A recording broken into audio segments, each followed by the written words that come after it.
Fani Bey'in YouTube kanalımıza hoş geldiniz. Şimdi sizlerle birlikte Evkur buzdolabı modellerine ve fiyatlarına birlikte bakacağız. Evkur'daki buzdolaplarımıza bakalım. Bakın burada buzdolaplarımızın görselini, altta ürün numaraları ve firma ismi olarak ve tabii ki de fiyatlarını görmektesiniz. Hacimleri de belirtilmekte ve enerji sınıfları. Bakın birbirinden güzel, kaliteli buzdolaplarımız bulunuyor. Buzdolabı seçerken tabii ki de buzdolabımızın özelliklerine, fiyatına ve dış görünüşüne dikkat etmemiz gerekiyor. İstediğiniz türde buzdolabı bulmak mümkün.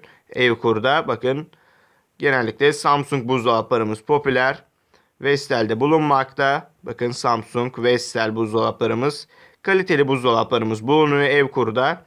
Siz de isterseniz videomuzun açıklama bölümündeki linke tıklayarak bu sayfaya ulaşabilir. Evkur buzdolabı fiyatlarını yerinde inceleyebilir. Dilerseniz satın alma işlemleri için de kullanabilirsiniz.